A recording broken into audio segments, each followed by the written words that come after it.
Hello everyone.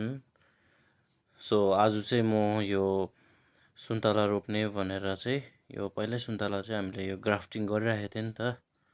यो पुरा अब यसको चाहिँ रोप्ने टाइम यो समर टाइममा चाहिँ रोपिहाल्नुपर्छ। त्यही भएर चाहिँ यो जराहरू पनि मजाले आएछ नि त, रुट्सहरू। त्यहाँदेखि यसलाई चाहिँ मजाले यो हेरेर यो आरीले काट्नुपर्छ। त्यहाँदेखि त्यो चाहिँ मैले काट्दैछु। यो घरकै मुनितिरको सुन्तला, यो सुन्तला एकदम राम्रो छ नि त। यो चाहिँ मजाले फल्छ, त्यही भएर त्यसको बानेको थियौँ नि त क्राफ्टिङ गरेको।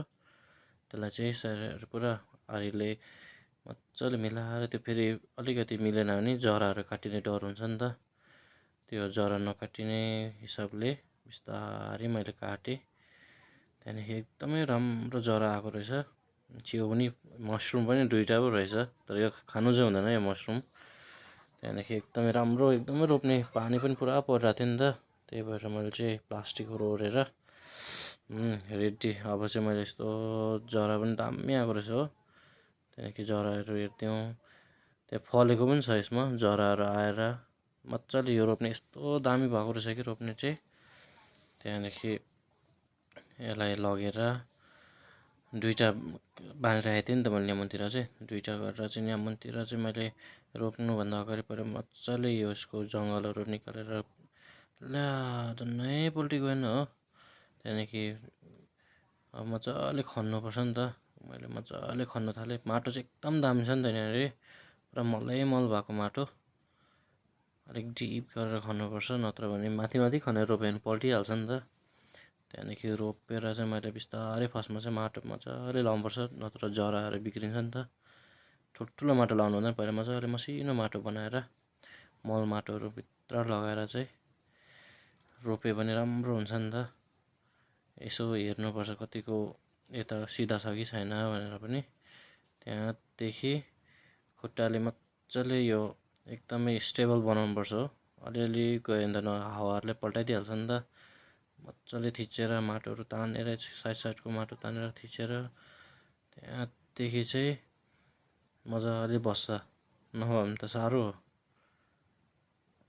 त्यहाँदेखि रोपिसकेर के गर्नुपर्छ भने चाहिँ यसलाई चाहिँ एउटा के भए पनि, स्टिक भए पनि डन्ठाहरू टिपेर यसलाई बाँधेर राख्नुपर्छ, नत्र भने त हावाले उता बिगारिदिइहाल्छ नि त। हावाहरूले पल्टाउने डर, हल्लियो भने चाहिँ राम्रोसँगले जाग्दैन हो। त्यही भएर चाहिँ यसलाई मजाले यो डन्ठाहरू लिएर यसलाई मजाले बाँधिराख्नुपर्छ।